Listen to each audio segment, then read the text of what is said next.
Oi gente, boa noite. Sejam bem-vindos aqui ao canal Conversa do PH. A conversa agora à noite é de improviso mesmo. Eu já estou aqui no meu quarto.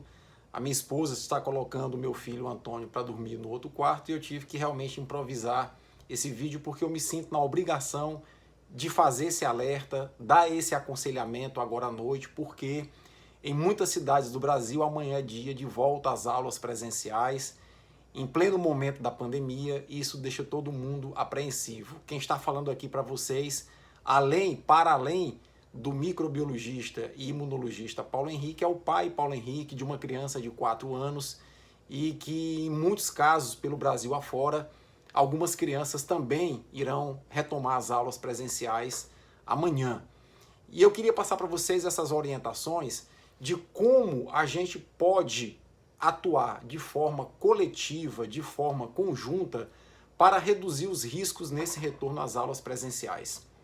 Existe apenas uma variável que a gente não tem um controle sobre ela, que é a vacinação de nossas crianças e adolescentes, porque basicamente isso depende de uma ação governamental de adquirir vacinas suficientes para os 66 milhões de crianças e adolescentes do Brasil e depende também da autorização de uma agência de regulação, que é a Anvisa, para permitir a imunização de nossas crianças e adolescentes. Eu acredito que lá para outubro ou novembro desse ano, a gente já comece a imunizar as nossas crianças e adolescentes. Bom, mas o que é que nós podemos fazer nesse retorno às aulas, né, para minimizar os riscos de contaminação de nossos filhos, nossas crianças, nossos adolescentes e minimizar inclusive a possibilidade que eles tragam para dentro das nossas casas, contraindo no ambiente escolar o coronavírus? Bom, eu acho que a primeira medida que vocês pais, nós pais no caso, embora o Antônio não vá para a escola esse ano, só vai o ano que vem, mas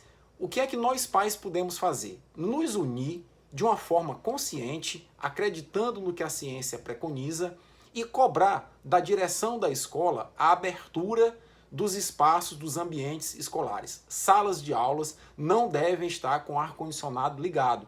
Salas de aula devem estar com janelas e portas abertas para promover ventilação natural. Vários estudos já demonstraram que a principal forma de transmissão do coronavírus é através de gotículas e sprays ou aerossóis que ficam em suspensão no ar, e uma sala de aula climatizada com ar-condicionado e janelas fechadas é um ambiente extremamente propício à disseminação do coronavírus. Então eu peço a vocês, pais e mães, que amanhã, na primeira medida, fiscalizem, vejam como as salas de aulas estão e, se for o caso, conversem com a direção da escola para passar essa orientação, porque isso é muito importante para a proteção de nossas crianças, bem como não superlotar as salas de aula. Cada criança deve estar numa área quadrada de aproximadamente 2 metros quadrados, guardando algum distanciamento dos demais coleguinhas. Então, a primeira medida é ventilar, valorizar a ventilação da sala de aula, do ambiente da sala de aula, para evitar a disseminação do coronavírus de uma forma mais rápida em ambiente fechado. Bom, a segunda medida que eu pediria a vocês é que mandem os seus filhos para a escola utilizando uma máscara do tipo PFF2. Nem todo mundo tem acesso a esse tipo de máscara, muito embora ela já tenha barateado bastante e também não tinha para crianças e agora já tem no mercado a PFF2 para crianças, né? Se você não tiver uma PFF2, em qualquer farmácia você compra uma máscara cirúrgica e coloca a máscara cirúrgica no seu filho e coloca por cima dessa máscara uma máscara de tecido. A máscara cirúrgica tem uma boa capacidade de filtração e a máscara de tecido tem uma boa capacidade de vedação. Unindo as duas, primeiro a cirúrgica e por cima a máscara de tecido, você praticamente obtém o mesmo resultado da PFF2. É muito importante que todos façam isso. Por quê?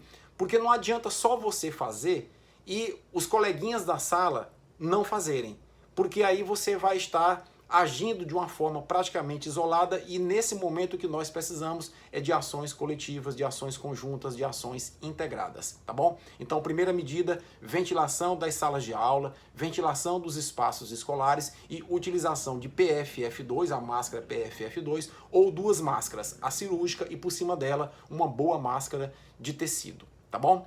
Bem, Outra coisa que você deve ficar atento é o seguinte: álcool gel é importante? É, mas não é determinante. A principal forma de transmissão do coronavírus é através do ar. Então, esse negócio de tapete sanitizante, esse negócio de medir a temperatura da criança, do adolescente quando vai entrar na escola, esse negócio de disponibilizar álcool gel ajuda, mas não é tão determinante quanto ventilar a sala de aula e utilizar boa máscara de proteção, tá certo?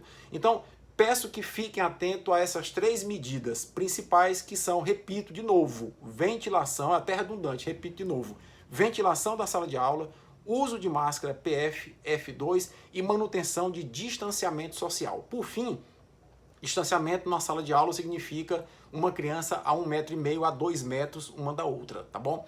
A questão do anteparo de acrílico entre as carteiras é mais um efeito midiático do que propriamente um efeito importante no controle da pandemia nesse momento. Se a sala de aula estiver fechada, aquele anteparo de acrílico não serve para coisa nenhuma, tá bom?